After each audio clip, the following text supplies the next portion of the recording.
السلام علیکم ورحمۃ اللہ وبرکاتہ۔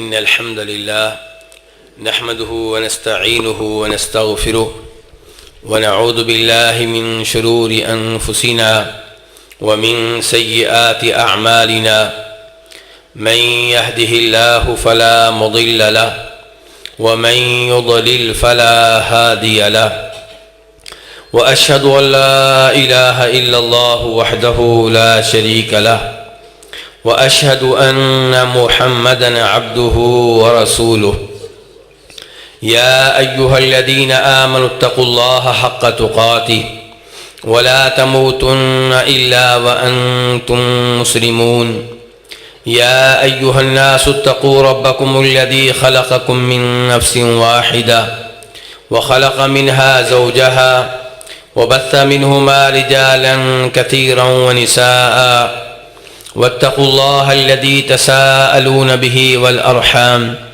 إن الله كان عليكم رقيبا يا أيها الذين آمنوا اتقوا الله وقولوا قولا سديدا يصلح لكم أعمالكم ويغفر لكم ذنوبكم ومن يطع الله ورسوله فقد فاز فوزا عظيما أما بعد فإن خير الحديث كتاب الله وخير الهدي هدي محمد صلى الله عليه وسلم وشر الأمور محدثاتها وكل محدثة بدعة وكل بدعة ضلالة وكل ضلالة في النار۔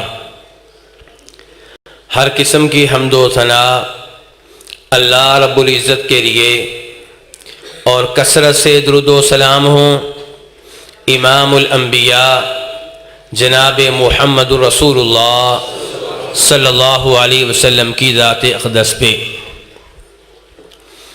جس موضوع پہ مجھے گفتگو کرنے کی دعوت دی گئی ہے اس کا تعلق کاروبار سے ہے کہ کاروبار کی کون سی صورتیں ناجائز ہیں، کون سی صورتیں جائز ہیں۔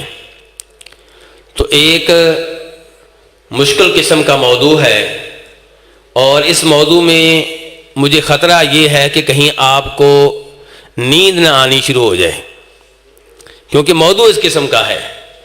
آپ نے کہنا ہے کہ ہمیں اس سے کیا لگے، تو میں چاہوں گا کہ آپ جاگتے رہیں اور نیند کو اپنے اوپر غالب نہ آنے دیں۔ اللہ رب العزت نے ہمیں اپنی عبادت کے لیے پیدا کیا ہے۔ فرمایا وما خلقت الجن والانس الا لیعبدون، کہ میں نے تمام جنوں اور تمام انسانوں کو صرف اپنی عبادت کے لیے پیدا کیا ہے، یعنی کہ فرشتوں کی طرح 24 گھنٹے ہمیں چاہیے کہ ہم اللہ کی عبادت کرتے رہیں، لیکن اس کی مہربانی ہے کہ اس نے ہمیں اپنی عبادت کے ساتھ ساتھ دنیا کمانے کی اجازت دی، شادی بیاہ کی اجازت دی، بچوں کے پاس بیٹھنے کی، بیگم کے پاس بیٹھنے کی، کاروبار کرنے کی اجازت دی۔ اور یہ کاروبار اس وقت تک کوئی مسئلہ نہیں ہے جب تک کہ اس میں قرآن و حدیث کی خلاف ورزی نہ ہو۔ جب تک کہ انسان کاروبار کی وجہ سے اپنے رب کو نہ بھولے، جب تک انسان اپنے رب کا حق ادا کرتا رہے، تب تک رزق حلال کمانا یہ بھی ایک عبادت ہے۔ انسان کا کوشش کرنا کہ میری بیگم میرے بچوں کے گلے میں، ان کے حلق میں جو بھی لقمہ اترے وہ حلال کا ہو، یہ بہت بڑی کامیابی ہے اور بہت بڑا کام ہے۔ اب ہم نے دیکھنا یہ ہے کہ کون سے کاروبار ہیں جو ہمارے لیے جائز نہیں ہیں، جو حرام ہیں۔ حلال کمانا، حرام سے بچنا یہ نہایت ضروری ہے، کیونکہ حرام مال کمانے کی وجہ سے کئی دفعہ انسان اللہ رب العزت کے ہاں اتنا گر جاتا ہے کہ اللہ تعالیٰ اس کی دعائیں بھی قبول نہیں کرتے۔ آپ جانتے ہیں کہ نبی علیہ الصلوۃ والسلام نے ارشاد فرمایا اس حدیث میں جسے امام ترمذی اور ابو داؤد وغیرہ روایت کرتے ہیں کہ 3 طرح کی دعائیں ہیں، 3 طرح کے لوگ ہیں جن کی دعائیں اللہ سنتا ہے، رد نہیں کرتا، ریجیکٹ نہیں کرتا۔ کون کون؟ فرمایا نمبر 1 والد جو اپنی اولاد کے حق میں دعا کرے، نمبر 2 مظلوم جب اس کے خلاف بددعا کرے جس نے اس کے اوپر ظلم کیا ہے تو اللہ تعالیٰ اس کی بددعا بھی سنتے ہیں، اور تیسرے نمبر پہ مسافر کی دعا قبول ہوتی ہے۔ مسافر کی دعا کیوں قبول ہوتی ہے؟ خاص بات کیا ہے؟ خاص بات یہ ہے کہ مسافر بڑا پریشان ہوتا ہے، بری اس کی حالت ہوتی ہے، اللہ تعالیٰ کو اس حالت میں اس پہ رحم آتا ہے، ترس آتا ہے، تو اللہ تعالیٰ اس کی دعا قبول کر لیتے ہیں، اس کی دعا سنتے ہیں۔ لیکن جناب ابو ہریرہ کہتے ہیں اس حدیث میں جسے امام مسلم رحمہ اللہ اپنی حدیث کی کتاب میں لے کر آئے ہیں کہ نبی علیہ الصلوۃ والسلام نے فرمایا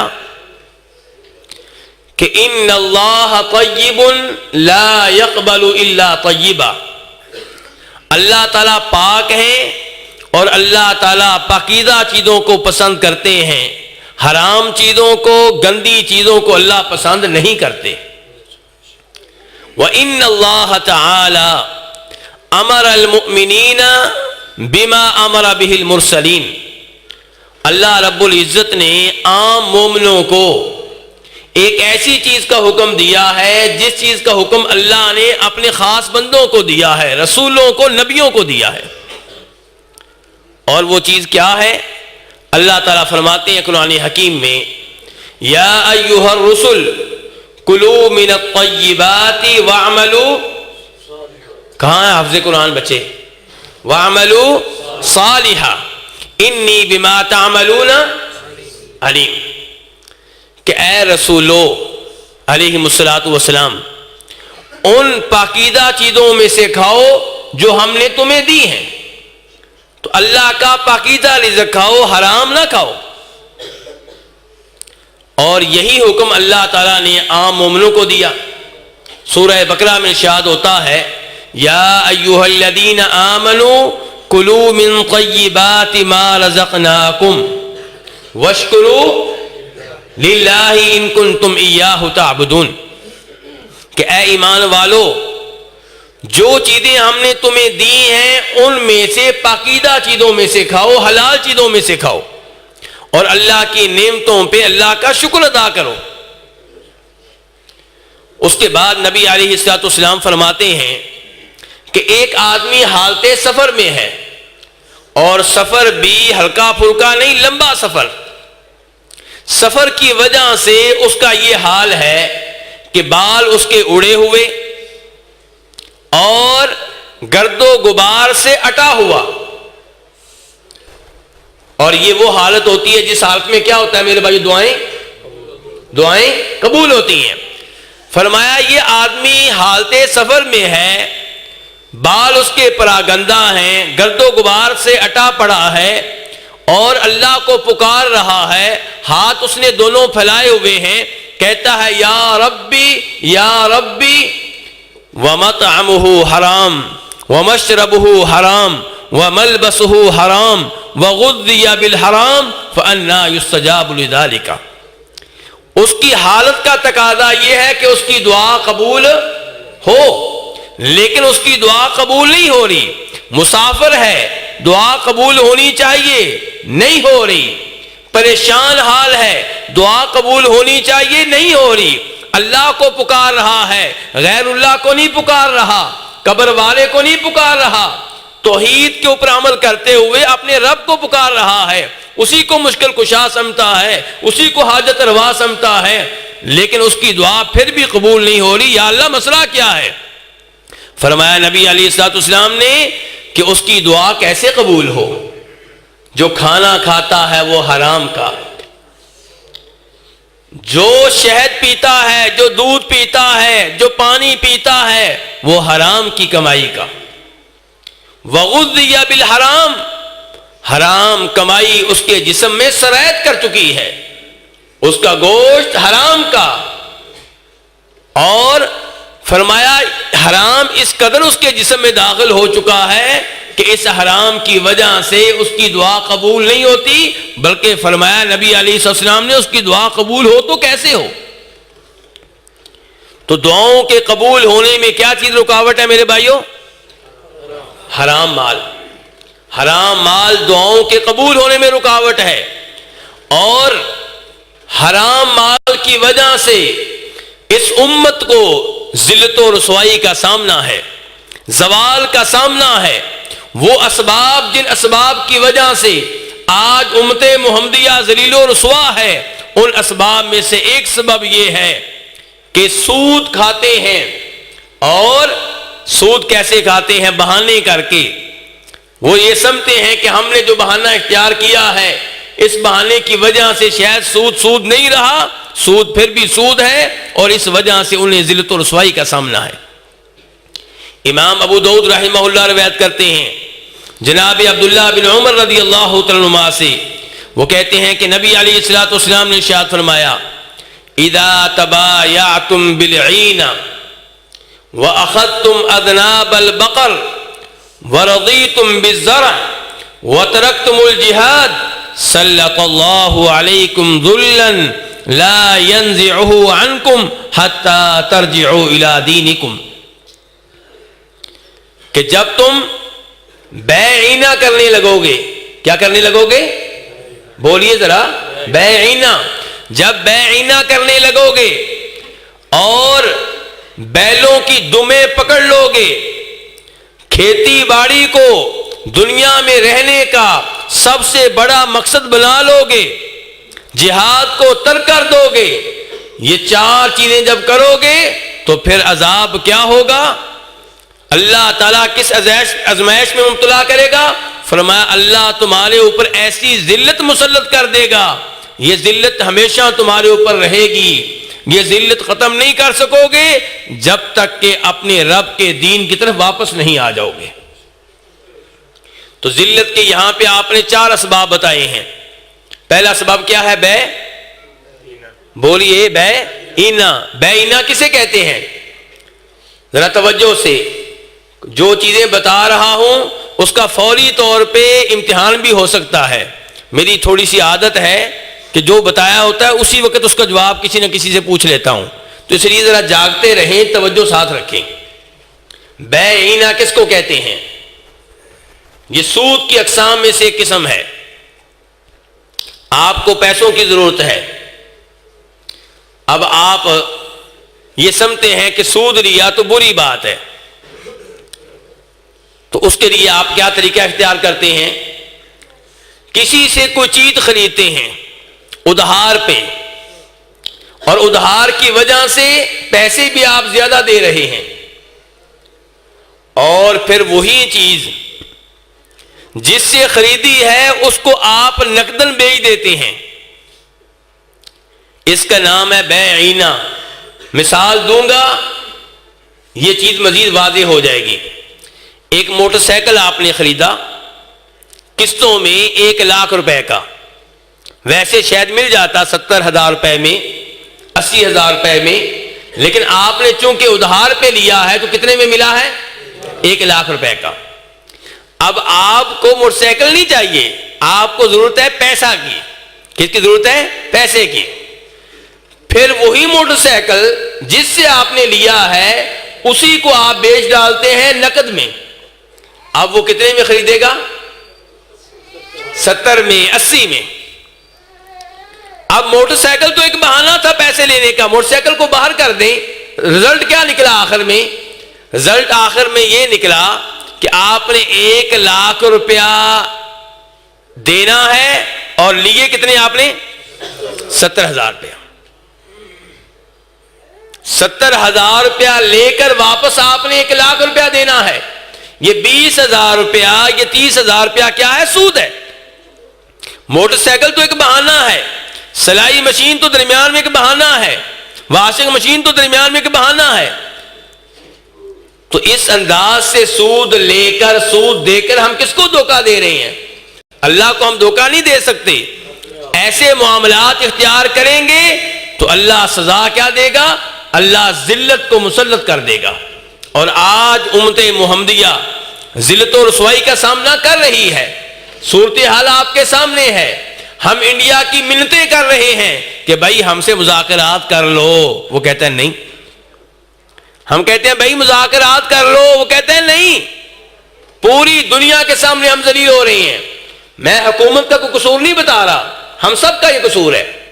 لیکن آپ دیکھ رہے ہیں کہ ہمارے وزیر اعظم صاحب کبھی اس ملک کے سربراہ کو فون کرتے ہیں، کبھی اس ملک کے سربراہ کو فون کرتے ہیں.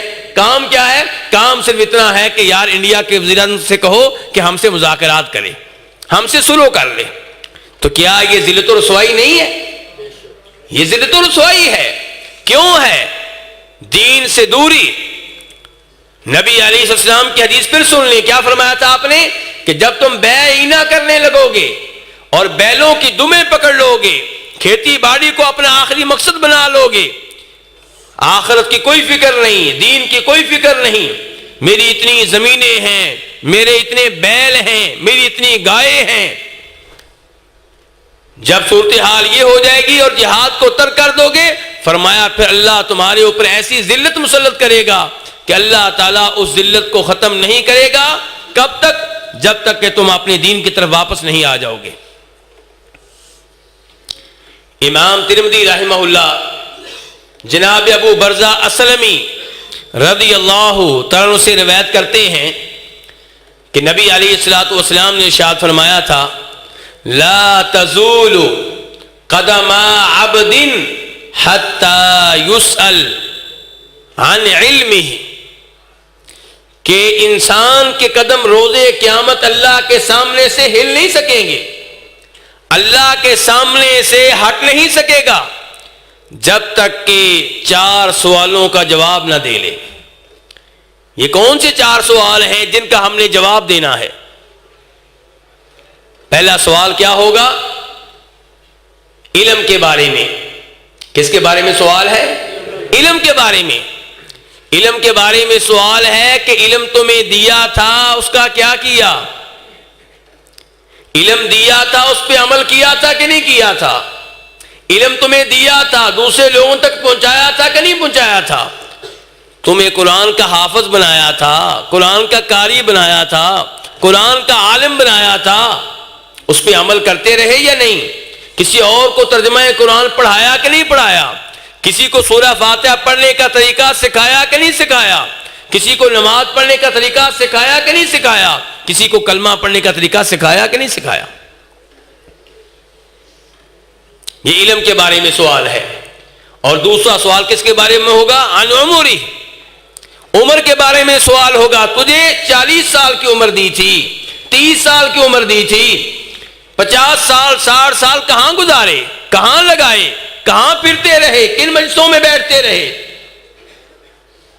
میرے بھائی یہ وقت، اس کے بارے میں سوال ہونا ہے. ہمارے نوجوان آج موبائل پہ اپنا ٹائم ضائع کر رہے ہیں، انڈیا کی فلمیں دیکھتے ہوئے اپنا ٹائم ضائع کر رہے ہیں، صبح و شام کرکٹ کا میچ دیکھتے ہوئے اپنا ٹائم ضائع کر رہے ہیں، گانا سنتے ہوئے اپنا ٹائم ضائع کر رہے ہیں. ان کے بارے میں سوال ہونا ہے. یہ عمر اللہ کی نعمت ہے، یہ 24 گھنٹے کہاں گزرتے رہے؟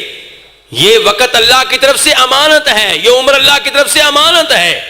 اللہ نے ہمیں دنیا میں بھیجا ہے نیک اعمال کرنے کے لیے، اپنی عبادت کے لیے، نمازیں پڑھنے کے لیے، تلاوت کلام پاک کے لیے اللہ تعالی نے بھیجا ہے. لیکن افسوس ہماری میڈیا نے ہمارے نوجوانوں کو کسی اور راہ پہ لگا دیا ہے. اور تیسرے نمبر پہ کیا سوال ہوگا؟ مال کے بارے میں. یہ ہمارا موضوع کیا ہے؟ مال. مال کے بارے میں سوال ہوگا. من این اکتسبہ وفیم انفقہ، مال کہاں سے لیا تھا، کدھر سے کمایا تھا، حلال ذرائع سے کہ حرام ذرائع سے، چوری کے ذریعے، ڈاکہ کے ذریعے، سود کے ذریعے کیسے کمایا تھا؟ اور پھر جو مال آ گیا تھا اس کو خرچ کیسے کیا؟ اس کا کاروبار کیا تو کون سا کاروبار کیا، حلال کا کہ حرام کا؟ یہ سوال ہونے ہیں. اور جسم کے بارے میں سوال ہوگا. وَعَنْ جِسْمِهِ فِيمَا أَبْلَى, تجھے 2 آنکھیں دی تھیں, 2 ہاتھ دیے تھے, 2 پاؤں دیے تھے, دیکھنے کی صلاحیت دی تھی, سننے کی صلاحیت دی تھی, سمجھنے کی صلاحیت دی تھی. عقل اللہ کی بہت بڑی نعمت. اس جسم کا استعمال کہاں پہ ہوتا رہا؟ یہ جوانی کہاں پہ گزری؟ یہ بڑھاپا کہاں پہ گزرا؟ یہ جسم امانت ہے. آج ہمیں کیا نعرہ دیا جا رہا ہے؟ میرا جسم میری مرضی. نوجوان لڑکیوں کو یہ پیغام دیا جا رہا ہے تمہارا جسم جو مرضی کرو. تمہارا باپ کیا لگتا ہے؟ تمہارا خاوند کیا لگتا ہے؟ تمہارے بھائی کون ہوتے ہیں پوچھنے والے؟ تمہارا جسم ہے جو مرضی کرو. نہیں, یہ جسم اللہ کی طرف سے امانت ہے, اس کے بارے میں سوال ہوگا. تو میرے بھائیو, اس لیے ان تمام آیات اور احادیث کا خلاصہ یہ ہے جو میں نے آپ کے سامنے رکھی ہیں کہ ہر انسان فکر کرے کہ میں مال جو کما رہا ہوں وہ حلال کا ہے کہ حرام کا, جو کاروبار کر رہا ہوں وہ حلال کا ہے کہ حرام کا. یہ جاننا نہایت ضروری ہے. تو آج کے اس درس میں کاروبار کی چند شکلیں آپ کے سامنے رکھنا چاہوں گا جن میں ہم سے غلطیاں ہو رہی ہیں. اچھا, یہ آپ سب کاروبار کرنے والے ہیں یا کوئی ہے؟ جی, سب کاروبار کرنے والے ہیں. اللہ آپ کو جزائے خیر دے. یہ میں پہلے خبردار ہوں. کئی لوگ سمجھتے ہیں نہیں ہم تو ملازمت کرتے ہیں. نہیں بھائی, ہر بندہ کوئی نہ کوئی چیز روزانہ خریدتا ہے یا بیچتا ہے. ملازمت پیشہ لوگ تنخواہ لے کر آتے ہیں, کہاں جاتی ہے؟ کیوں جی؟ بازار میں جاتے ہیں, خریدتے ہیں. تو اس لیے یہ موضوع جو ہے سب سے متعلقہ ہے. کوئی یہ نہ سمجھے کہ اس موضوع کا مجھ سے تعلق نہیں ہے. اس موضوع سے ہر ایک کا تعلق ہے, ہر ایک کی توجہ چاہتا ہوں. پہلے نمبر پہ میں 6 سودی چیزوں کے بارے میں بیان کرنا چاہوں گا. کتنی چیزیں؟ کیوں بیٹا کتنی ہیں؟ 6 وہ چیزیں جن کو سودی چیزیں کہا جاتا ہے. ایک سود وہ ہے جس کو آپ سب جانتے ہیں. وہ کیا؟ کہ پیسے ادھار پہ دینا اور بدلے میں اتنے پیسے لینے کی بجائے ان کے اوپر مزید اضافہ لینا. یہ وہ سود ہے جس کو بچہ جانتا ہے. اور ایک وہ سود ہے جس کو صرف علماء کرام جانتے ہیں, اور افسوس ہے کہ ہم پبلک کو صحیح معنوں میں اس سود کے بارے میں بتا نہیں سکے. یہ وہ سود ہے جس سود کے معاملے میں بڑے بڑے حاجی, نمازی, روزے دار, مساجد کی انتظامیہ کے ممبران بھی غلطی کرتے ہیں. تو 6 سودی چیزیں ہیں. کون سی ہیں؟ نمبر 1 سونا, گولڈ. نمبر 2 بولیے, کوئی میری مدد کرے نا, چاندی. نمبر 3 گندم. نمبر 4 جو. نمبر 5 کھجوریں. نمبر 6 نمک. یہ 6 چیزیں ایسی ہیں جن کو سودی چیزیں کہا جاتا ہے. کیا مطلب؟ کہ ان میں لوگوں کے سود میں پڑنے کا خطرہ رہتا ہے. کیسے بھائی, یہ کیا معاملہ ہے؟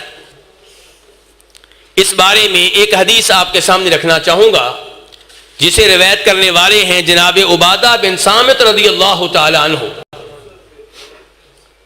کہتے ہیں کہ نبی علیہ الصلوۃ والسلام نے ارشاد فرمایا تھا, الذهب بالذهب والفضة بالفضة والبر بالبر والشعير بالشعير والتمر بالتمر والملح بالملح مثلا بمثل سواء بسواء يدا بيد. کہ جب سونے کی سونے سے بے ہوگی, دونوں جانب سے سونا ایک جیسا ہو, برابر ہو, مقدار میں کمی بیشی نہ ہو. 5 گرام ادھر سے بھی 5 گرام, 5 تولے ادھر سے بھی 5 تولے. ایک 5 تولے دے, دوسرا 4.5 تولے دے, تو یہ سود ہوگا. میری اور آپ کی بہنیں, میری اور آپ کی والدہ, ہماری خالائیں, ہماری پھوپھیاں, خود ہم جب گولڈ خریدنے کے لیے جاتے ہیں یہ غلطیاں کرتے ہیں. یہ غلطیاں ہم سے سرزد ہوتی ہیں، صبح و شام ہو رہی ہیں.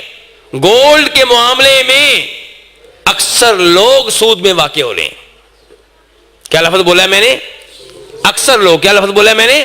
اکثر لوگ. سوچ سمجھ کے لفظ بول رہا ہوں، کیونکہ سونے سے سونے کی جب بیع ہوگی تو آپ کیا فرما رہے ہیں؟ دونوں طرف سے سونا کیا ہونا چاہیے؟ برابر. لیکن ہم کیا کہتے ہیں؟ ہماری بیگم صاحبہ جاتی ہے تو سنارا کہتا بھی تمہارا سونا تو پرانا ہے، 5 تولے دے رہی ہو تو میں جو ڈیزائن دوں گا وہ تو 4.5 تولے کا ہوگا. اور ہم کہتے ہیں ٹھیک ہے جی، بات تو صحیح کر رہا ہے. یہ سود ہے.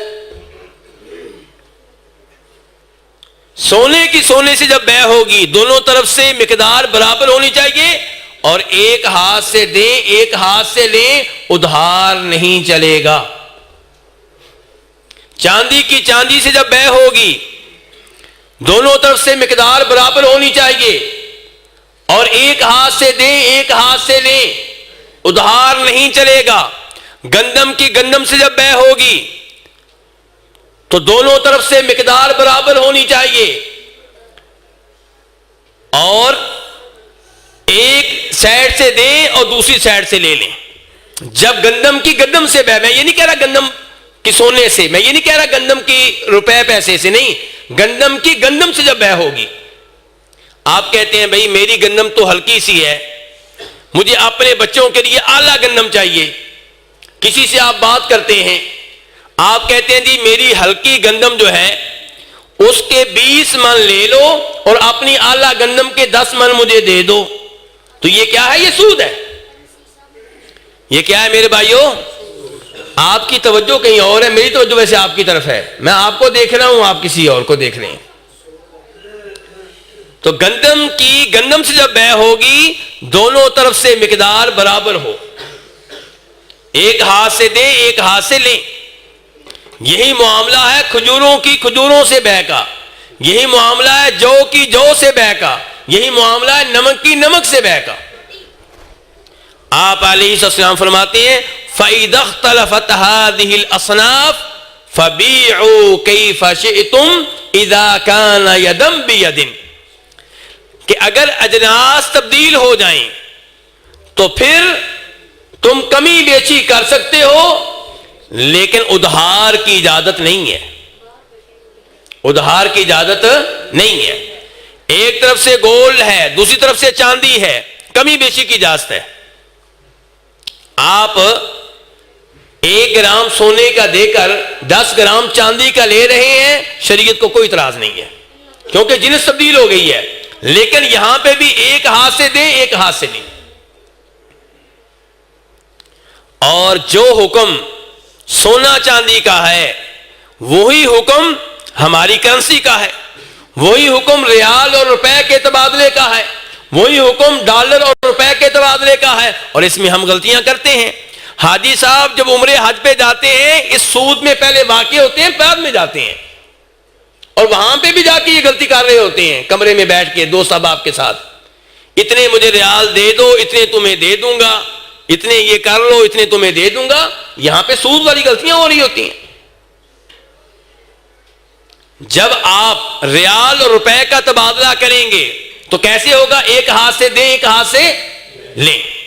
لیکن ہم کیا کرتے ہیں کہ بھائی مجھے ریال آپ دے دیں، میں جب عمرے سے واپس آؤں گا نا تو آپ کو کیا دوں گا؟ روپے. یہ سود ہے. اگر آپ یہ کہیں نا کہ مجھے ریال ادھار دے دو، واپس آ کے ریال دے دوں گا، کوئی مسئلہ نہیں، کیونکہ وہ ادھار ہو جائے گا. قرض کے اوپر شریعت کو کوئی اعتراض نہیں ہے. آپ کسی سے گولڈ قرض کے اوپر لیتے ہیں، خریدتے نہیں ہیں، لیتے ہیں، شریعت کو کوئی اعتراض نہیں ہے. لیکن جب آپ یہ کہیں کہ مجھے گولڈ دیں اور اس کے بدلے میں گولڈ آپ کو اتنا دوں گا، یعنی کہ اس کی آپس میں بیع کرتے ہیں، تبادلہ کرتے ہیں، پھر مقدار ایک جیسی ہونی چاہیے، پھر اس میں کمی بیشی کی اجازت نہیں ہے. تو یہ روپے کے معاملے میں، ڈالر کے معاملے میں ہم سے غلطیاں ہوتی ہیں. ان غلطیوں سے بچیے کیونکہ یہ ساری چیزیں کیا ہیں؟ سود ہیں. اور گندم، جیسے سعودی عرب میں عربوں کے ہاں کھجوروں کا بڑا مسئلہ ہے، ہمارے ہاں گندم کا مسئلہ ہے، چاولوں کا مسئلہ ہے. 6 چیزیں تو وہ ہیں جو نبی علیہ السلام نے نام لے کر بتا دیں. اب جو حکم سونے چاندی کا ہے وہی کرنسی کا ہے، جو حکم گندم کا ہے وہی حکم چاولوں کا ہے۔ چاولوں میں بھی آپ اگر کہیں کہ یار میرے چاول بڑے اچھے ہیں اور یہ میرے بیچنے کے لیے ہیں، بچوں کو کھلانے کے لیے نہیں ہے، مجھے بچوں کے لیے ہلکے چاول چاہیے، آپ 1 من دے کر 2 من لیتے ہیں تو یہ سود ہے۔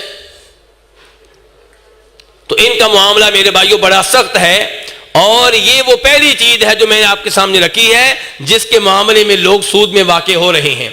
آئیے اب آپ کے سامنے چند احادیث رکھتا ہوں جن سے آپ کو پتہ چلے گا کہ صحابہ اکرام اور نبی علیہ الصلوۃ والسلام اس معاملے میں کتنی احتیاط کرتے تھے۔ پہلی حدیث وہ جسے امام مسلم اور امام ابن ماجہ رحمہ اللہ روایت کر رہے ہیں۔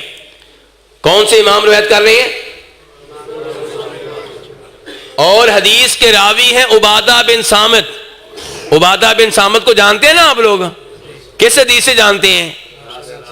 لا صلاۃ لمن لم یقرأ بفاتحۃ الکتاب، وہ صحابی جو کہتے ہیں کہ جو سورہ فاتحہ نہیں پڑھے گا اس کی نماز نہیں ہے۔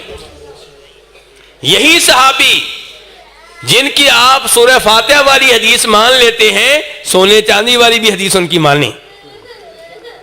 وہ کہتے ہیں کہ وہ جناب امیر معاویہ کے زمانے میں جبکہ حکمران پوری مسلمان ملک کے جناب عمر فاروق تھے، لیکن شام کے علاقے کے، دمشق کے علاقے کے گورنر اور حکمران امیر معاویہ تھے۔ دمشق کا، شام کا جناب امیر معاویہ رضی اللہ تعالیٰ کو گورنر بنانے والے سب سے پہلے کون تھے؟ عمر فاروق۔ کون تھے؟ جناب امیر معاویہ کی شان بتانا چاہتا ہوں کہ عمر فاروق آپ جانتے ہیں بڑے سخت صحابی تھے اور سوچ سمجھ کے کسی کو ڈیوٹی دیا کرتے تھے۔ انہوں نے اگر جناب امیر معاویہ کو شام کا گورنر بنایا ہے، دمشق کا گورنر بنایا ہے تو کسی وجہ سے بنایا ہے، ایسے نہیں بنایا۔ تو یہ جناب امیر معاویہ، ان کی قیادت میں مسلمان جہاد کر رہے ہیں۔ کن کے خلاف؟ رومیوں کے خلاف۔ کن کے خلاف؟ رومی اس زمانے میں ایسے تھے جیسے آج کون ہے؟ امریکہ۔ تو رومیوں کے خلاف جہاد ہو رہا ہے جناب امیر معاویہ کی قیادت میں، اور مسلمانوں کو فتوحات مل رہی ہیں۔ جب فتوحات ملتی ہیں تو مال غنیمت بھی ملتا ہے، سونا چاندی یہ چیزیں بھی ملنا شروع ہوئیں۔ تو ایک جگہ عبادہ بن صامت رضی اللہ تعالیٰ عنہ نے دیکھا کہ لوگ بیع کر رہے ہیں۔ کیا بیع کر رہے ہیں جی؟ یتبایعون کسر الذهب بالدینار وکسر الفضة بالدراہم۔ بیع ہو رہی ہے، لوگ سونے کے ٹکڑے، سونے کی ڈلیاں دیتے ہیں اور سونے کے سکے خرید رہے ہیں۔ سونے کے سکے کو کیا کہتے ہیں؟ چھوٹی دنیا جی بولے کوئی بچہ، سونے کے سکے کو کیا کہتے ہیں؟ دینار۔ کیا کہتے ہیں؟ دینار۔ تو بیع ہو رہی ہے سونے کی سونے سے، اور ایک طرف کیا ہے؟ سونے کی ڈلی، سونے کا ٹکڑا، دوسری جانب کیا؟ سونے کے سکے۔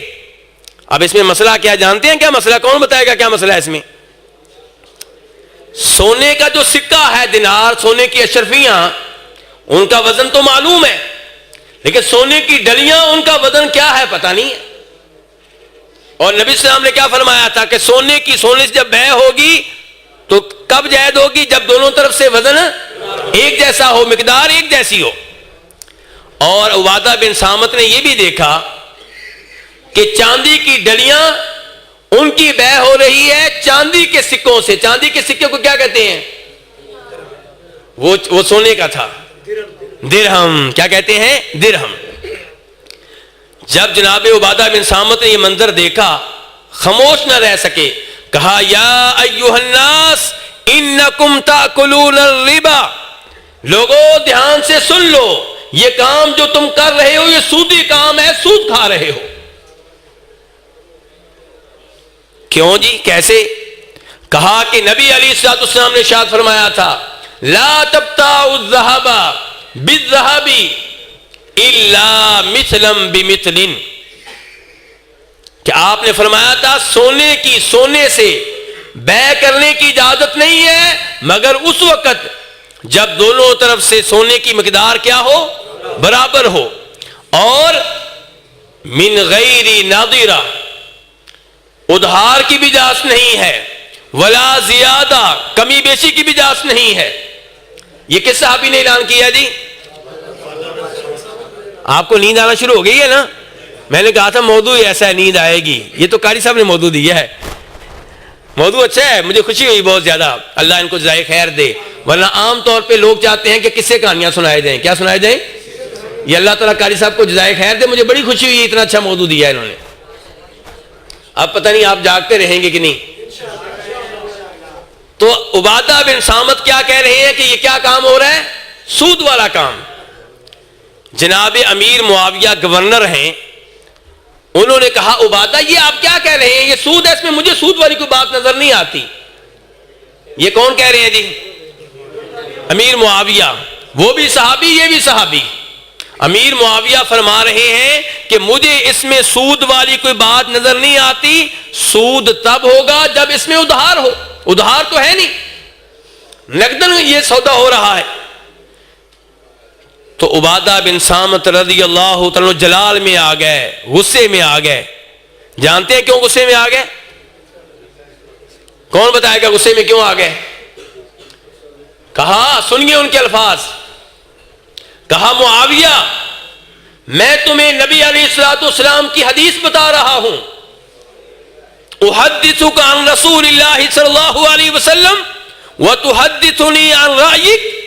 تم اللہ کے رسول کی حدیث کے مقابلے میں اپنا خیال اور اپنی رائے پیش کر رہے ہو. اللہ کی قسم، جہاد کے بعد جب واپسی ہوگی میں شام نہیں جاؤں گا، میں تمہاری امارت میں، تمہاری حکومت میں نہیں رہوں گا، میں مدینہ چلا جاؤں گا جہاں پہ تمہاری حکمرانی نہیں ہوگی. جرم کیا تھا میرے بھائیوں؟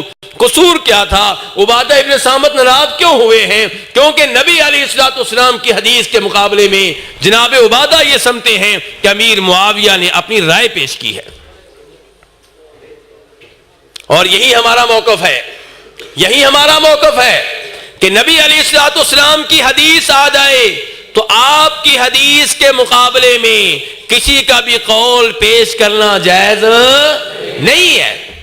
جناب امیر معاویہ عظیم الشان صحابی ہیں، ہم ان سے محبت کرتے ہیں. ان کا اسلام میں مرتبہ بلند و بالا. ان کے زمانے میں خوب جہاد ہوا، بڑی فتوحات ملی، بحری بیڑا انہوں نے تیار کیا. یہ ان کی شان اپنی جگہ پہ، ان کی عظمت اپنی جگہ پہ، ان کا مقام و مرتبہ اپنی جگہ پہ. لیکن جہاں پہ آمنہ کے لال کا فرمان آ جائے اس کے مقابلے میں کسی کی رائے نہیں چلے گی. عبادہ بن صامت نے کیا کہا تھا؟ میں تمہاری حکومت میں نہیں رہوں گا، جس علاقے میں تم حکمران ہوگے وہاں پہ نہیں رہوں گا. مدینہ آ گئے، اور مدینہ میں کون موجود تھے؟ عمر فاروق رضی اللہ تعالیٰ عنہ، اللہ آپ کو سلامت رکھے. انہوں نے کہا عبادہ آپ یہاں پہ کہاں؟ میں نے تو آپ کو شام بھیجا ہے، آپ ادھر کیا کر رہے ہیں؟ کہا امیر المؤمنین یہ وہاں پہ ہوا اور یہ امیر معاویہ نے کہا اور یہ میں نے اعلان کیا تھا اور اس کے اوپر عمل کرتے ہوئے مدینہ آ چکا ہوں. جانتے ہیں امیر المؤمنین عمر فاروق نے کیا کہا تھا؟ کہا قبح اللہ ارضا لست فیہا وامثالک. وہ علاقہ بد نصیب علاقہ ہے، بدترین علاقہ ہے جس علاقے میں تمہارے جیسے علماء موجود نہ ہوں. میرے بھائی، جس گاؤں میں، جس شہر میں قرآن و حدیث کی دعوت دینے والے علماء کرام موجود نہ ہوں وہ بد نصیب علاقہ ہے. کہا عبادہ واپس چلے جاؤ. اس کے بعد جناب امیر المؤمنین عمر فاروق نے لیٹر لکھا، کس کے نام؟ امیر معاویہ کے نام، کہ معاویہ عبادہ بن صامت آ رہے ہیں اور آئندہ تم نے ان کو کوئی آرڈر نہیں دینا، تمہاری ان کے اوپر حکومت نہیں چلے گی، اور جس مسئلے میں تمہارے اور عبادہ کے مابین اختلاف ہوا ہے اس مسئلے میں حق وہ ہے جو عبادہ کہہ رہے ہیں، آئندہ لوگوں سے اسی حدیث پہ عمل کروانا ہے. یہ میرے بھائی سونے کے معاملے میں جو غلطیاں ہم کرتے ہیں اس کی وضاحت کر رہا ہوں. امام مسلم نے ایک اور روایت بھی بیان کی ہے، وہ بھی سن لیجئے گا۔ مالک بن اوس کہتے ہیں کہ میں مدینہ میں یہ اعلان کرتا پھر رہا تھا کہ میں یصرف الدراہم، میرے پاس سونا ہے، مجھے چاندی کے سکے چاہیے۔ کیا کہتے ہیں چاندی کے سکوں کو بیٹا؟ درہم۔ کون ہے جو مجھے دے گا؟ مالک بن اوس کہتے ہیں کہ طلحہ بن عبید اللہ رضی اللہ تعالیٰ عنہ، یہ کون ہے؟ بچوں میں سے کوئی بتائے گا بیٹا طلحہ بن عبید اللہ کون ہے؟ کوئی بچہ بتائے طلحہ بن عبید اللہ کون ہے؟ کون سے صحابی؟ عام بات نہ کریں نا بیٹا، کوئی بچہ بتائے جی، کوئی بڑا نا ان کو سکھائے اب جی۔ طلحہ بن عبید اللہ کوئی بچہ بتائے، چلے اب کوئی بڑا ہی پھر بتا دے۔ عشرہ مبشرہ میں سے ان 10 صحابہ کرام میں سے ایک ہیں جن کو ایک ہی مجلس میں دنیا میں جنت کی خوشخبری ملی تھی۔ طلحہ بن عبید اللہ عشرہ مبشرہ میں سے، کن میں سے؟ اور دیکھیے ذرا کیا ہوا۔ مالک بن اوس کیا کہہ رہے تھے؟ میرے پاس سونا ہے، مجھے کیا چاہیے؟ چاندی کے سکے چاہیے، درہم چاہیے۔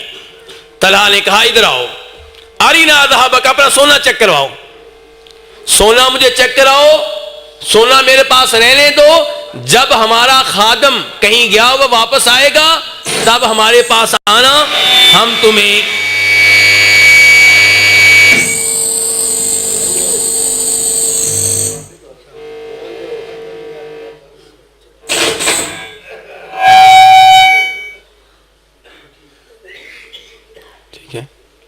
ٹھیک ہے چلیں۔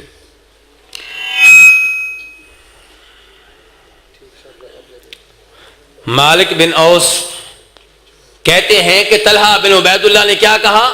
اپنا سونا چیک کراؤ، مجھے دکھاؤ، اور جب ہمارا خادم جو کہیں گیا ہوا ہے واپس آئے تب آنا، تب رابطہ کرنا، پھر ہم تمہیں کیا دے دیں گے؟ تو اس میں کوئی غلطی تو نہیں ہو رہی ہے؟ یہ چھوٹا بچہ کو بولا ہے، کون ہے؟ کیوں بیٹا کیا غلطی ہو رہی ہے؟ ہاں جی اس میں غلطی ہو رہی ہے۔ تو طلحہ بن عبید اللہ نے جب یہ کہا، امیر المؤمنین عمر فاروق رضی اللہ تعالیٰ وہاں پہ موجود تھے، کہا یہ کام نہیں چلے گا، اللہ کی قسم یا تو تم اس کو ابھی سے درہم دے دو اور فارغ کر دو، یا سونا واپس کر دو، یہ کام نہیں چلے گا، تمہیں اس سے جدا ہونے کی اجازت نہیں ہے جب تک کہ اس کی چیز اس کے حوالے نہ کر دو۔ اللہ کے رسول نے کیا فرمایا تھا؟ سونے کی سونے سے، چاندی کی چاندی سے بے ہوگی، ایک ہاتھ سے دیں ایک ہاتھ سے لیں، اور جب جنس تبدیل ہو جائے، ایک طرف سے سونا اور ایک طرف سے چاندی ہو، کمی بیشی کرنے کی اجازت ہے، اظہار کی اجازت نہیں ہے۔ آپ دیکھیے کہ مسئلہ کتنا شدید ہے، اس مسئلے میں عمر فاروق نے سختی کی ہے، اور طلحہ بن عبید اللہ کو یہ مسئلہ معلوم نہیں تھا۔ اسی لیے ہم کہتے ہیں معصوم صرف نبی علیہ الصلوۃ والسلام ہے، باقی جتنے بھی ائمہ کرام ہیں، جتنے بھی علماء کرام ہیں، جتنے بھی شیوخ الحدیث ہیں، ان کا علم جتنا بھی بڑھ جائے، شریعت کا مکمل علم نبی کے پاس ہوا کرتا ہے، نبی کے علاوہ کسی کے پاس 100% علم ہو یہ ممکن نہیں ہے صلی اللہ علیہ وسلم۔ اسی معاملے میں ایک اور حدیث سنیے گا، کیونکہ یہ سودی معاملہ ہے اس لیے زیادہ حدیثیں بیان کر رہا ہوں، اور ان میں کیا اہل حدیث، کیا نمازی، کیا علماء کرام، کیا حاجی صاحب، سب کی بیویاں، سب کی بہنیں تقریباً غلطی کر رہی ہیں، تقریباً بہت کم لوگ ہیں جو اس سود سے بچنے والے ہوں گے۔ امام مسلم روایت کرتے ہیں ابو المنہال عبد الرحمن بن مطعم سے، وہ کہتے ہیں کہ میرا ایک پارٹنر تھا، وہ بازار گیا اور بازار میں اس نے درہم بیچے۔ کیا بیچے؟ درہم بیچے۔ اس کے بدلے میں کیا لے گا؟ سونا، سونے کے سکے ملیں گے۔ درہم بیچے، اور جس نے خریدے اس کے ساتھ اتفاق یہ ہوا کہ حج کے دنوں میں تمہیں سونا مل جائے گا۔ تو کیسی ہے یہ بے؟ ادھار چل رہا ہے نا، تو غلط ہے نا. کہتے ہیں میرے پاس آئے، مجھے بتایا، میں نے کہا بھائی سبحان اللہ ایصلح ھذا، مجھے تمہارے اوپر تعجب ہو رہا ہے، کیا یہ معاملہ ٹھیک ہے؟ کیا یہ جائز ہے؟ وہ آدمی کہنے لگا مجھے تمہارے اوپر تعجب ہو رہا ہے، تم جس معاملے کو غلط کہہ رہے ہو یہ معاملہ میں نے بازار میں کیا ہے، برسر عام کیا ہے، سب کے سامنے کیا ہے، کسی نے میرے اوپر انکار نہیں کیا، کسی نے میرے سودے کو، میری بے کو غلط قرار نہیں دیا. ابو المنہال کہتے ہیں میں براء ابن عازب کے پاس گیا، ان سے سوال کیا، انہوں نے کہا بالکل اللہ کے رسول نے اس سے روکا ہے، اور زید بن ارقم کے پاس جاؤ رضی اللہ تعالیٰ عنہ، ان سے مسئلہ پوچھو. کیوں؟ لِأَنَّهُ كَانَ أَعْظَمَنَا تِجَارَةً، کیونکہ زید بن ارقم کاروبار میں ہم سے آگے ہیں، تو ان سے سوال کرو. اس سے کیا پتا چلا علماء کرام، اس سے کیا پتا چلا کہ جو کاروبار میں آگے ہے وہ کاروبار کے مسائل میں بھی سب سے آگے ہونا چاہیے. جو کاروبار کرنے میں آگے ہے، کاروبار سے متعلقہ دینی مسائل میں بھی اسے سب سے آگے ہونا چاہیے. اور پھر زید بن ارقم نے بھی وہی مسئلہ بتایا جو براء بن عازب نے بتایا تھا. میرے بھائیوں، شیخ اہلا وسہلا بالشیخ، حیاکم اللہ، اہلا وسہلا بالشیخ، مرحبا شیخ، اہلا وسہلا. ہم شیخ صاحب کو یہاں آنے پہ خوش آمدید کہتے ہیں، اہلا وسہلا ومرحبا بہ. اللہ تعالیٰ شیخ صاحب کی کوششیں اور محنتیں قبول فرمائے. میں تو 4 باتیں آپ سے کر رہا ہوں، خطاب تو انشاءاللہ شیخ صاحب کا ہوگا. جزاکم اللہ خیرا وعلیکم. تو میرے بھائی، میں بتا رہا تھا وہ 6 سودی چیزیں جن میں عام طور پہ لوگ سود میں واقع ہو جاتے ہیں. سونے چاندی کے تعلق سے چند روایات میں نے آپ کے سامنے رکھی. اب دیگر 4 چیزوں کے بارے میں 2 روایتیں آپ کے سامنے رکھنا چاہوں گا. دیگر 4 چیزیں کون سی ہیں؟ کون سا بچہ بتائے گا؟ کون سا بڑا بتائے گا؟ چلیں 4 چیزیں کون سی ہیں باقی سونے چاندی کے علاوہ؟ گندم، جو، کھجوریں اور نمک. مسلم شریف کی روایات ہیں میرے بھائی، اور روایت کرنے والے ابو سعید خدری اور جناب ابو ہریرہ ہیں رضی اللہ تعالی عنہم جمیعا، کہ جناب بلال ایک دفعہ نبی علیہ الصلوۃ والسلام کے پاس آئے اور ان کے پاس برنی کھجوریں ہیں. کون سی کھجوریں ہیں؟ برنی. جیسے گندم طرح طرح کی ہوتی ہے، چاول کی کئی اقسام ہیں، ایسے ہی کھجوروں کی بھی کئی اقسام ہیں. تو ایک قسم کا نام ہے برنی. نبی علیہ الصلوۃ والسلام نے جب برنی کھجوریں جناب بلال کے پاس دیکھیں، اور جناب بلال کہہ رہے ہیں اللہ کے رسول آپ کے لیے لے کر آیا ہوں، تو اللہ کے رسول علیہ الصلوۃ والسلام نے کہا کہ بلال اتنی عمدہ کھجوریں کہاں سے لے لیں؟ ساری تمہاری کھجوریں بڑی عمدہ ہیں. تو کہا اللہ کے رسول علیہ الصلوۃ والسلام آپ کی خاطر. کس کی خاطر؟ آپ کی خاطر میں نے ہلکی کھجوریں بیچی ہیں اور ان کے بدلے میں اچھی کھجوریں لی ہیں. 2 سا دے کر 1 سا لیا ہے. 2 سا کتنے بڑے؟ تقریباً 5 کلو، اور 1 سا 2.5 کلو. یعنی کہ میں نے 5 کلو کھجوریں دے کر 2.5 کلو کھجوریں لی ہیں، اور آپ کی خاطر یہ میں نے بے کیا، آپ کی خاطر. نبی علیہ السلام کیا فرماتے ہیں کہ آپ نے شاباش دی، جناب بلال کو دعائیں دی کہ میری وجہ سے کام کیا.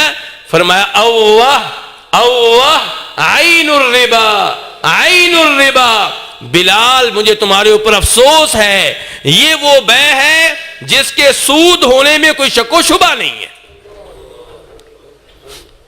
اور یہ ہم کرتے ہیں کہ نہیں کرتے؟ آئی صاحب وہ کھجوروں میں کرتے تھے، ہم گندم میں کر رہے ہیں.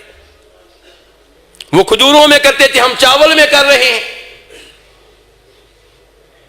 اور دوسری حدیث میں یہ آتا ہے کہ نبی علیہ الصلوۃ والسلام نے ایک آدمی کو خیبر بھیجا زکوٰۃ کا مال جمع کرنے کے لیے. واپس آیا تو بڑی شاندار کھجوریں. نبی علیہ الصلوۃ والسلام نے سوال کیا اکل تمری خیبر ہاکذا، کہ کیا خیبر کی ساری کھجوریں اسی معیار کی ہیں؟ وہاں پہ ساری کھجوریں اتنی اعلیٰ اور شاندار ہیں؟ کہا نہیں اللہ کے رسول علیہ الصلوۃ والسلام، میں نے ہلکی کھجوریں بیچ کر یہ اچھی کھجوریں خریدی ہیں۔ آپ نے فرمایا یہ سود ہے، آئندہ اگر، اب آپ بھی پوچھ رہے ہوں گے، ذرا دھیان سے میرے بھائی، آپ کا بھی یہ سوال ہوگا کہ اگر ہم نے اعلیٰ چاول لینے ہو پھر کیا کریں؟ اگر ہم نے اعلیٰ گندم لینی ہو، اعلیٰ آٹا لینا ہو تو کیا کریں؟ نبی علیہ السلام نے کیا بتایا کہ جو تمہارے پاس ہلکی کھجوریں ہیں ان کو بیچو۔ کس کے بدلے میں؟ سونے کے بدلے میں، چاندی کے بدلے میں، آج کی زبان میں روپے کے بدلے میں۔ اور فرمایا پھر کیا کرو؟ پھر جو کھجوریں خریدنا چاہتے ہو خرید لو۔ لیکن جب کھجوروں کی کھجوروں سے بے ہوگی، جب گندم کی گندم سے بے ہوگی، تو دونوں طرف سے مقدار برابر ہونی چاہیے، اور پھر ایک ہاتھ سے دیں گے ایک ہاتھ سے لیں گے۔ آپس میں جدا ہونے کی اجازت نہیں ہے۔ یاد رکھیے معاملہ اتنا سخت ہے کہ آپ سنارے کے پاس گئے اور آپ نے کوئی ڈیزائن آپ کو پسند آ گیا، آپ نے اتفاق کر لیا کہ ٹھیک ہے جی یہ میں 5 لاکھ میں خریدوں گا۔ 4 لاکھ روپیہ آپ کے پاس تھا، 1 لاکھ روپیہ نہیں ہے۔ اب آپ کے پاس حل کیا ہے؟ سود سے بچنے کے لیے کیا حل ہوگا آپ کے پاس؟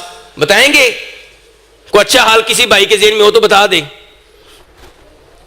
اچھے سے اچھا حال جو عام آدمی کے ذہن میں آتا ہے وہ یہ ہے کہ بھائی میرے آپ کا سودا ہو گیا ہے، چونکہ اس میں یہ ضروری ہے کہ ایک ہاتھ سے دیں ایک ہاتھ سے دیں، اس لیے تم سونا جو ہے یہ سائڈ پہ رکھ دو، اور میں 1 لاکھ روپیہ گھنٹے کے بعد لے آؤں گا، آدھے گھنٹے کے بعد لے آؤں گا، اور پھر میں یہ خرید لوں گا۔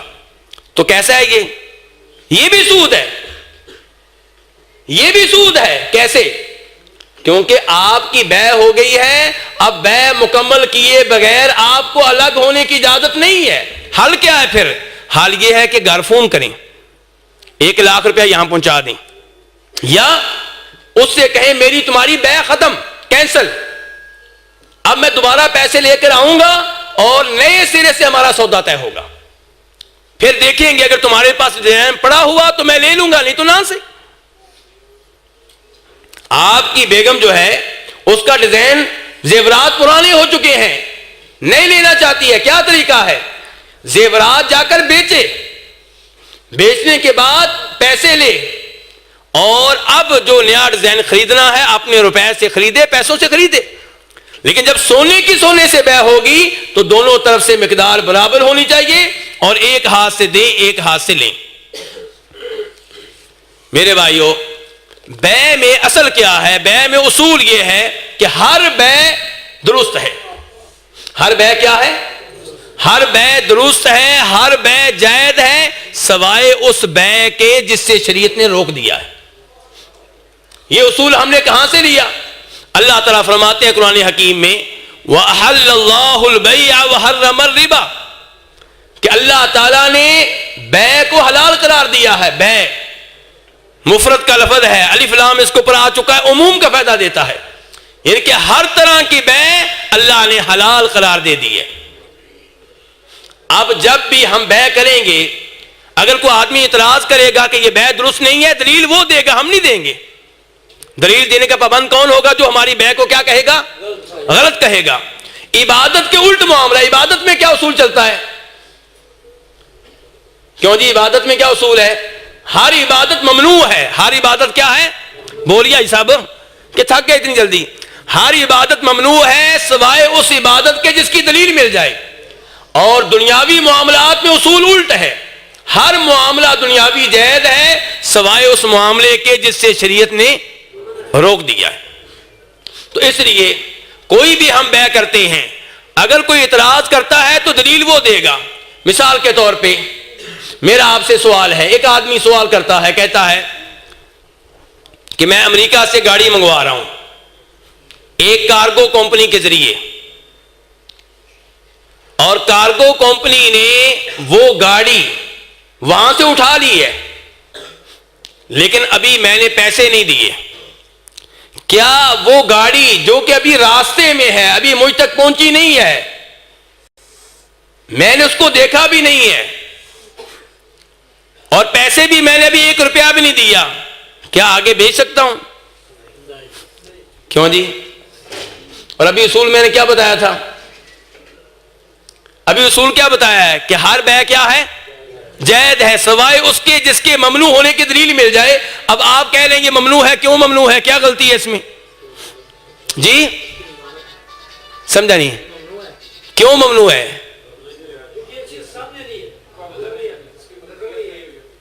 کیا نہیں ہوئی؟ ابھی ملکیت نہیں ہوئی، یہی خطرہ تھا مجھے. نہیں میرے بھائی، یہ بالکل جائز ہے. کیوں؟ آپ کی یہی غلط فہمی دور کرنا چاہتا ہوں، دھیان سے سنیے گا.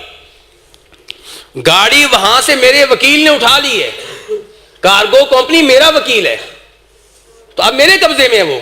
اب وہ گاڑی راستے میں ڈوب جائے، ذمہ دار کون ہوگا؟ میں ہوں گا. وہ بیچنے والی کمپنی نہیں ہوگی. میرے وکیل، جب میرے وکیل میں کے قبضے میں آ گئی، شریعت کے لحاظ سے وہ میرے قبضے میں ہے. باقی رہا یہ معاملہ کہ میں نے کوئی قیمت ادا نہیں کی، کوئی مسئلہ نہیں، وہ میرے اور کمپنی کے درمیان ادھار ہے. تو ایسے ہی آپ پلاٹ بیچ سکتے ہیں جو آپ نے خریدا ہوا ہے، پیسے آپ نے جمع نہیں کرائے، پلاٹ آگے بیچ سکتے ہیں. بولیے بھائی صاحب، چپ ہی ہو گئے آپ لوگ. تو وہ پلاٹ میرے بھائی، وہ پلاٹ جو آپ کے قبضے میں نہیں آیا، کمپنی کے پاس ہے، چاہے آپ نے سارے پیسے ادا کر دیے ہیں، وہ آگے بیچنے کی اجازت نہیں ہے کیونکہ آپ کے قبضے میں نہیں آیا. لیکن وہ پلاٹ جو کمپنی نے آپ کو قبضے میں دے دیا، آپ کا دوست تھا، نئی سوسائٹی کا مالک آپ کا دوست ہے، اس نے کہا پیسے بعد میں مجھے آسا سا دیتے رہنا، پلاٹ اپنا قبضہ کرو. قبضہ کر لیا، آگے بیچ سکتے ہیں، بالکل بیچ سکتے ہیں، چاہے ایک پیسہ نہ آپ نے دیا ہو. کیوں؟ وَأَحَلَّ اللَّهُ الْبَيْعَ، کہ اللہ نے ہر طرح کی بے کو حلال قرار دیا ہے. اب جو کہتا ہے کہ یہ غلط ہے، دلیل اس کو دینا ہوگی، اور اس کے ممنوع ہونے کی کوئی دلیل نہیں ہے. یہاں پہ یہ بھی اصول بتانا چاہوں گا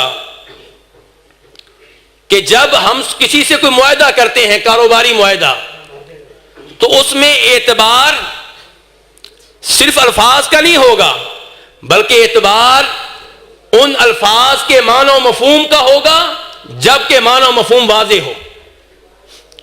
مثال کے طور پہ ایک آدمی آپ سے کہتا ہے، آپ کا دوست ہے، کہتا ہے کہ چونکہ آپ میرے دوست ہیں، میں آپ کو یہ گاڑی تحفے میں دے رہا ہوں 5,000 روپے میں. اب یہ بے ہے کہ تحفہ ہے؟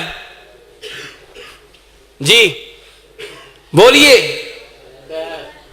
یہ بے ہے، بالکل صحیح کہا آپ نے. اس نے لفظ تحفے کا بولا، ہم نے لفظ کی طرف نہیں دیکھنا، حقیقت کی طرف دیکھنا ہے. جب 5,000 روپے کہہ دیا تو وہ بے ہے، وہ الگ بات ہے، اس نے ڈسکاؤنٹ کر دی ہے، ریٹ کم لگایا دوستی کی وجہ سے، لیکن بے ہے. تو اس کے اوپر وہ سارے اصول لاگو ہوں گے جو اصول کس کے ہوتے ہیں؟ بے کے. تحفے والے اصول لاگو نہیں ہوں گے. کون سے اصول لاگو ہوں گے اس کے اوپر؟ بے والے. اور بے میں کیا ہوتا ہے؟ قیمت طے ہونی چاہیے، چیز معلوم ہونی چاہیے جو آپ خرید رہے ہیں. تو یہ سارے اصول اس کے اوپر لاگو ہوں گے. اچھا، ایک آدمی کہتا ہے کہ میں نے یہ قرآن پاک آپ کو ہدیۃً دے رہا ہوں. بلکہ آج کل آپ جائیں نا قرآن پاک لینے کے لیے، خریدنے کے لیے، تو آگے سے کیا کہتے ہیں؟ اور قرآن پاک کی قیمت نہیں ہوتی. قرآن پاک کی قیمت کون دے سکتا ہے؟ ہدیہ ہوتا ہے جی، ہدیہ. یہ بیوقوف بنانے والی بات ہے. اگر قرآن پاک کی قیمت نہیں ہے تو آپ ہم سے کیوں لے رہے ہیں؟ لے بھی رہے ہیں اور ساتھ کہتے ہیں کہ نہیں. تو یہ جو بے ہم کر رہے ہیں، قرآن پاک خرید رہے ہیں، اس کے اوپر وہ سارے اصول لاگو ہوں گے جو بے کے اصول ہوتے ہیں. اعتبار حقیقت کا ہے. حقیقت میں آپ پیسے ہم سے لے رہے ہیں تو یہ بے ہے، یہ ہدیہ نہیں ہے، یہ تحفہ نہیں ہے. اگر ہدیہ مانتے ہیں تو ہمیں فری دیں. تو اس لیے اصول میں نے یہاں پہ کیا بیان کیا ہے علماء کرام کی طرف سے کہ جب ہم کسی سے کاروباری معاہدہ کریں گے تو جو الفاظ کہے ہیں ان کی حقیقت کا اعتبار ہوگا، اس کے معنی و مفہوم کا اعتبار ہوگا، ظاہری الفاظ کا اعتبار نہیں ہوگا. ہاں اگر معنی واضح نہ ہو تو پھر ظاہری الفاظ وہ معتبر ہیں. وہ چیزیں میرے بھائیوں جن کی ہم بیع کرتے ہیں وہ 3 طرح کی ہوتی ہیں. نمبر 1، وہ چیزیں جن کا استعمال جائز ہے، درست ہے، حلال ہے. مثال کے طور پہ کپڑے خریدتے ہیں، ہم چاول خریدتے ہیں. نمبر 2 وہ چیزیں جن کا استعمال ممنوع ہے، حرام ہے. خنزیر کا گوشت، کوئی بت خریدنا، شراب خریدنا. اور تیسرے نمبر پہ وہ چیزیں جن کا استعمال ممنوع ہے لیکن حاجت جب ہو، ضرورت ہو، تب جائز ہوتا ہے. ریشم کا کپڑا ہے، مردوں کے اوپر حرام ہے کہ حرام نہیں ہے؟ لیکن جب ضرورت ہو، کوئی خارج کا مریض ہو تو پہن سکتا ہے نا. تو کتنی چیزیں ہوگی؟ 3 طرح کی. ان میں سے وہ چیزیں جن کا استعمال حلال ہے، جائز ہے، درست ہے، ان کی بیع بھی درست ہے. نبی علیہ السلام نے جناب جابر سے اونٹ خریدا. نبی علیہ السلام نے جناب عمر فاروق سے اونٹ خریدا، بیع کی، اور اونٹ کی بیع درست ہے. نمبر 2 وہ چیزیں جن کا استعمال درست نہیں ہے تو ان کی بیع بھی درست نہیں ہے. خنزیر خرید سکتے ہیں جی؟ نہیں خرید سکتے، اس کی بیع نہیں کر سکتے. چلے خرید نہیں سکتے، بیچ سکتے ہیں پکڑ کے جنگل سے؟ کسی یہودی کو بیچ دیں، ہندو کو بیچ دیں؟ نہیں، جائز نہیں ہے. شراب بیچ سکتے ہیں؟ نہیں بیچ سکتے. صلیب کا نشان، صلیب سمجھتے ہیں نا آپ لوگ، یہ بیچ سکتے ہیں؟ نہیں بیچ سکتے. تو یہ چیزیں بیچنے. کتا، عام کتا بیچ سکتے ہیں؟ نہیں بیچ سکتے. لیکن کچھ چیزیں وہ ہوتی ہیں جن کے بارے میں گزارش کی ہے کہ حاجت کے وقت، ضرورت کے وقت ان کا استعمال جائز ہوتا ہے، تو ان کی بیع کا کیا حکم ہوگا؟ آپ مثال کے طور پہ اس کتے کو لے لیں جو شکاری کتا ہے. کون سا کتا ہے جی؟ شکاری کتا ہے. کیا اس کی بیع کر سکتے ہیں؟ یہ خرید سکتے ہیں؟ کیوں جی؟ تو شکاری کتا خرید سکتے ہیں یا نہیں، اس کے بارے میں علماء کرام میں اختلاف ہے. زیادہ تر علماء کرام یہ کہتے ہیں کہ بھائی نبی علیہ الصلوۃ والسلام نے کتے کی قیمت لینے سے روکا ہے. بلکہ ابو داؤد شریف کی حدیث کے الفاظ ہیں کہ اگر کوئی کتا بیچتے ہوئے کتے کی قیمت مانگے، اس کے منہ میں مٹی ڈالو. لیکن ترمذی شریف کی حدیث سے یہ معلوم ہوتا ہے کہ اگر وہ کتا ہے جس کے استعمال کی شریعت کی طرف سے اجازت ہے، جیسے شکاری کتا ہے، تو اس کی اگر کوئی قیمت لے لیتا ہے تو انشاءاللہ اس میں کوئی حرج نہیں ہے.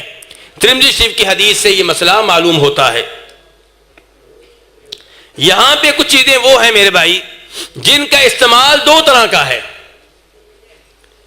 2 طرح کا استعمال. بلیڈ ہے، داڑھی موننے کے بھی کام آتا ہے اور زیر بغل بال صاف کرنے کے بھی کام آتا ہے.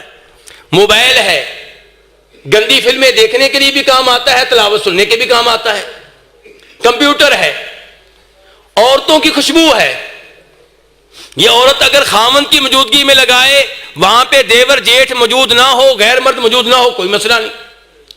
لیکن اگر گھر میں دیور جیٹھ بھی رہتے ہیں پھر خوشبو لگائے تو ممنوع ہے. ایسی چیزوں کی بیع کا حکم کیا ہے؟ ان کے بارے میں درست موقف یہ ہے کہ بیچنے والا یہ دیکھے کہ جو مجھ سے خرید رہا ہے یہ اس کا استعمال کیسا کرے گا. آپ کا غالب گمان کیا ہے؟ آپ کا غالب گمان یہ ہے کہ یہ آدمی جو داڑھی مونڈتا ہے مجھ سے بلیڈ خریدے گا تو کیا کرے گا؟ داڑھی مونڈے گا. تو آپ اس کو بلیڈ نہیں بیچ سکتے. اور اگر کوئی مولوی صاحب آ جائیں بلیڈ خریدیں تو بیچ سکتے ہیں، کیونکہ یہ اس کا درست استعمال کرے گا. موبائل ہے، جو خریدنے کے لیے آپ کے پاس آیا ہے اس کی گفتگو سے آپ کو معلوم ہو رہا ہے، دکان میں جو گفتگو کر رہا ہے، کہ یہ اس میں گندی فلمیں دیکھنا چاہتا ہے، گندے گانے سننا چاہتا ہے. آپ کو یہ موبائل بیچنے کی اجازت نہیں ہے. اور اگر ایسا آدمی ہے جس کے بارے میں معلوم ہو رہا ہے تلاوت سنے گا، یہ شیخ عبد المنان راسک صاحب کی تقریریں سنے گا، تو اس کو آپ بیچ سکتے ہیں. بہت اچھی بات ہے. اگر ایک عورت آتی ہے جو مکمل طور پہ پردے میں ہے، عورتوں والی خوشبو خرید رہی ہے، لیکن خوشبو آتی ہے، اس کو آپ بیچ سکتے ہیں، کیونکہ آپ کو اس کا پردہ بتا رہا ہے کہ یہ عورت یہ خوشبو لگا کر گھر سے باہر نہیں نکلے گی، یہ عورت یہ خوشبو دیور کے سامنے نہیں لگائے گی، جیٹ کے سامنے نہیں لگائے گی۔ اچھا، اگر آپ کا گمان کچھ بھی نہ کہے، آپ کو پتہ ہی نہ چل رہا ہو کہ آدمی کیسا ہے، پھر کیا کریں گے؟ پھر علماء کرام کہتے ہیں کہ آپ بیچ سکتے ہیں، کیونکہ شریعت کا اصول یہ ہے کہ ہر آدمی کے بارے میں آپ خیر کی امید رکھیں، اس سے خیر کی امید رکھیں۔ ایک آدمی آیا، آپ کو نہیں پتا کہ کیسا آدمی ہے، کہ موبائل کا استعمال کیسے کرے گا، بیچیے آپ اسے۔ عورت آئی خوشبو، آپ اس کو بیچ سکتے ہیں، کیونکہ آپ کو محسوس نہیں ہو رہا کہ یہ کیا کرے گی۔ تو ایسی چیزیں ایسی عورت کے ہاتھ میں آپ بیچ سکتے ہیں، انشاءاللہ اس میں کوئی حرج نہیں ہے۔ ہاں جی شیخ صاحب، کتنا ٹائم دیں گے مجھے بتائیں، اب آپ کے اوپر ہے۔ مکمل ٹائم ہے جی، آپ جاری رکھیں۔ نہیں شیخ صاحب، لوگ آپ کو سننا چاہ رہے ہیں، اس لیے میرا تو بہت لمبا چوڑا پڑا ہوا ہے شیخ صاحب ابھی تو۔ اللہ تعالیٰ آپ کو جزائے خیر، اللہ کی نعمت ہے شیخ صاحب، میں تو ہفتے میں 2 دفعہ آ جاؤں گا۔ اللہ تعالیٰ آپ کو جزائے خیر دیں۔ ایک دو چیزیں اور بیان کر دیتا ہوں، پھر انشاءاللہ شیخ صاحب کو دعوت دیں گے کہ وہ تشریف لائیں۔ ایک اصول یہ ہے بیع کے اصولوں میں سے کہ بیع آپ اسی آدمی سے کریں گے، بیع وہی کرے گا جو اس چیز کا مالک ہو جس کو بیچا جا رہا ہے۔ جو مالک نہیں ہے اس کو وہ چیز بیچنے کی اجازت نہیں ہے، یا وہ خود بیچے یا جس کو وہ وکیل بنائے وہ بیچے۔ اب ایک مثال دوں گا، آپ کی موبائل کی دکان ہے، گاہک آیا آپ کے پاس، کہتا ہے مجھے یہ موبائل چاہیے اور اس کمپنی کا چاہیے، اس کمپنی کا چاہیے، 3 موبائل ہیں، کیا قیمت ہوگی؟ جی 50,000 روپے بل بنائیں۔ ٹھیک ہے جی، بیع ہو گئی، میں خریدتا ہوں۔ اب یہ اپنی دکان سے نکلا، پڑوس کی دکان پہ گیا اور اس سے 3 موبائل لیے اور لا کر اس آدمی کے حوالے کر دیے، اور یہ 50,000 روپیہ دے کر چلا گیا۔ یہ کیسی ہے بیع؟ جی یار جاگیں، آپ تو سو ہی رہے ہیں۔ ہاں جی، صحیح نہیں ہے، کیوں؟ اس کے مالک نہیں ہے وہ۔ جی ہاں، یہ بیع درست نہیں ہے۔ جو موبائل بیچے ہیں ان کا مالک نہیں ہے، موبائلوں کا مالک کون ہے؟ دوسرا دکاندار۔ چلے جی حاجی صاحب، پھر ایک اور مثال لیتے ہیں۔ دوبارہ کوئی اور گاہک آ گئے، انہوں نے یہی 3 موبائل خریدنے ہیں، یہی قیمت لگی، لیکن گفتگو ہوتی رہی، سودا پکا نہیں ہوا۔ وہ پوچھتے رہے یہ موبائل، اس کی قیمت وغیرہ وغیرہ۔ اس نے کہا 2 منٹ آپ آرام کریں، میں ابھی آیا۔ ساتھ کی دکان پہ گیا اور ان سے موبائل لیے اور خریدے۔ ان سے کیا کیا؟ موبائل لیے اور خریدے، اور پھر لا کر ان سے کہا لو جی یہ ہے موبائل، بتائیے آپ کو چاہیے؟ وہ کہتے ہیں بالکل۔ اب 50,000 روپے میں ان کو دے دیے، تو یہ بیع کیسی ہے؟ یہ جائز ہے، یہ درست ہے، کیونکہ اب یہ مالک بن چکا تھا۔ اور نبی علیہ السلام نے حکیم بن حزام سے کہا تھا، صحیح حدیث ہے، کہ لا تبع ما لیس عندک، وہ چیز نہ بیچو جس کے تم مالک نہیں ہو۔ بینکوں میں یہ کام ہو رہا ہے، بینکوں کے ساتھ جو لوگ معاملہ کرتے ہیں وہ بھائی سن لیں، بینک والے یہ کام کرتے ہیں کہ آپ جی بینک کے ذریعے گاڑی خریدنا چاہتے ہیں، بینک والے کیا کریں گے؟ وہ آپ سے پہلے سائن کروائیں گے کہ آپ نے گاڑی واقعی اب لینی ہے۔ آپ کہتے ہیں مہران گاڑی چاہیے، یہ ماڈل چاہیے، وہ کہتے ہیں سائن کرو کہ یہ چاہیے آپ کو، اور آپ لیں گے۔ ٹھیک ہے جی، سائن ہو گئے۔ اب بینک والے کسی شو روم کے مالک جس سے پہلے اتفاق ہوتا ہے اس سے گاڑی لیتے ہیں آپ کی خاطر، اور پھر آپ کو دیتے ہیں۔ کیسا ہے یہ؟ جی بولیے صاحب، یار مجھے تو لگتا ہے آپ سارے سوئے ہوئے ہیں۔ ابھی آپ کو مثال دی تھی، ناجائز ہے، کیونکہ بینک نے جب آپ کے ساتھ معاہدہ کیا اس وقت تک بینک گاڑی کا مالک نہیں تھا۔ چلے ایک اور صورت ہے، بینک کہتا ہے کہ ہم تمہارے ساتھ معاہدہ نہیں کرتے، لیکن تم یہ لکھ کر دو کہ تم یہ گاڑی خریدو گے، یہ نہیں کہ ہم شو روم کے مالک سے لیں اور بعد میں تم مکر جاؤ۔ تو یہ کیسا ہے؟ یہ بھی غلط ہے، کیونکہ معاہدہ تو آپ کا ہو گیا۔ تیسری شکل یہ ہو سکتی ہے کہ بینک کہتا ہے اس آدمی سے کہ ایسا کرو بیانہ دے دو، پھر کیا دے دو؟ بیانہ. تو یہ بھی غلط ہے. یہ ساری شکلیں بے کی، یہ ساری صورتیں جو ہیں میرے بھائیوں، یہ ساری کیا ہیں؟ غلط ہیں. اچھا ایک اور بے ہے، ایک اور بے ہے، ذرا بتائیے گا اس کے بارے میں. میری گاڑی ہے اور میرے دوست کو معلوم ہے کہ میں گاڑی کا گاہک تلاش کر رہا ہوں. وہ ایک دن آیا مجھ سے گاڑی لی کہ آج مجھے گاڑی چاہیے. وہ جہاں تھا وہاں پہ اس کو کوئی گاہک مل گیا گاڑی کا. گاڑی میں بیچنا چاہ رہا تھا 5 لاکھ کی، اس کو گاہک مل گیا 6 لاکھ کا. اس نے بیچ ڈالی. اس بے کا کیا حکم ہے جی؟ تو اب کیا کریں گے میرے بھائی؟ اب یہاں پہ کچھ علماء کرام کہتے ہیں یہ بے ہوئی نہیں سرے سے، کیونکہ اس کا مالک نہیں تھا، کسی کی چیز اس نے بیچ ڈالی ہے، اس نے اجازت بھی نہیں دی تھی، اس کو وکیل بھی نہیں بنایا تھا. دیگر علماء کرام کہتے ہیں کہ ہم اس بے کو فوری طور پہ غلط نہیں کہیں گے. گاڑی کے مالک سے رابطہ قائم کریں گے کہ تمہارا یہ دوست تمہاری گاڑی بیچ چکا ہے، اب تم کیا کہتے ہو؟ اگر وہ کہے ٹھیک ہے تو بے ٹھیک ہوگی، اگر وہ کہے نہیں تو پھر نہیں. اور اس کی دلیل کیا ہے؟ بڑی عظیم حدیث ہے، سنیے گا. بخاری شریف کی حدیث ہے، علماء کرام جانتے ہیں. عروہ البارکی والی، عروہ بارکی کو نبی علیہ الصلوۃ والسلام نے ایک دفعہ 1 دینار دیا. کتنے دینار دیے؟ اور بیٹا دینار کیا ہوتا ہے؟ سونے کا کہ چاندی کا؟ سونے کا. 1 دینار دیا، کہا یہ لے جاؤ اور ایک بکری خرید لاؤ.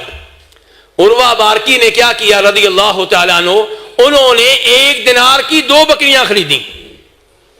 اب ان بکریوں کا مالک کون ہے؟ اور بولیے کون ہے؟ عروہ تو نہیں بھائی، عروہ تو وکیل ہیں. مالک کون ہے؟ نبی علیہ الصلوۃ والسلام. لیکن عروہ بارکی نے کیا کیا؟ ان 2 بکریوں میں سے ایک بکری 1 دینار میں بیچ ڈالی. اور نبی علیہ الصلوۃ والسلام کے پاس آئے تو ان کے پاس 1 دینار بھی ہے، 1 بکری بھی ہے. نبی علیہ الصلوۃ والسلام نے ان کو ڈھیروں دعائیں دی.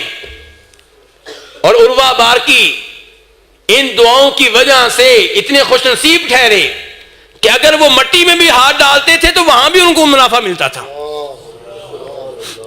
تو یہاں پہ دیکھیے کہ نبی علیہ السلام کی بکری عروہ بارکی رضی اللہ تعالیٰ نے آپ کی اجازت کے بغیر بیچی ہے، لیکن چونکہ آپ نے رضامندی کا اظہار کیا بلکہ دعائیں دی تو وہ بے درست قرار پائی.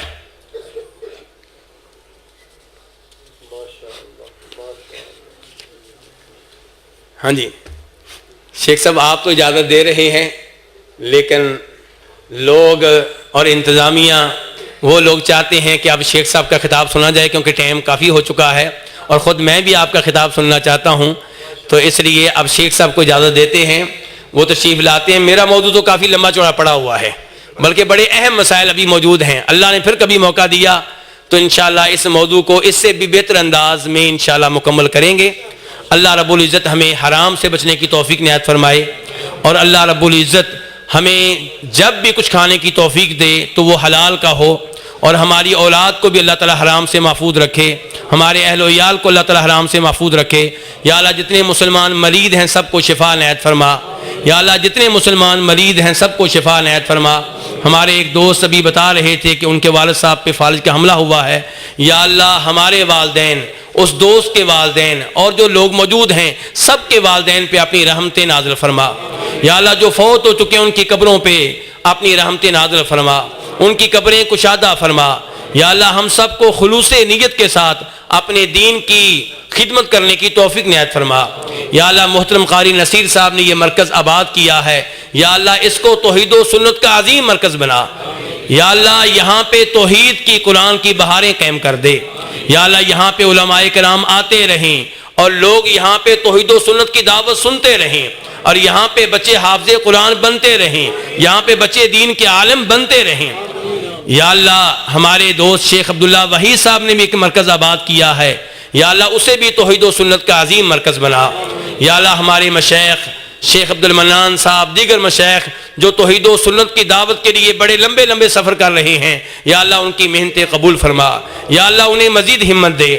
یا اللہ ہمیں روز قیامت اپنے نبی علیہ الصلوۃ والسلام کے ساتھ جمع فرمانا. آپ کے بابرکت ہاتھوں سے حوض کوثر کا پانی پینے کی توفیق عنایت فرمانا. وصلی اللہ تعالی علی نبیہ محمد وآلہ وصحبہ اجمعین.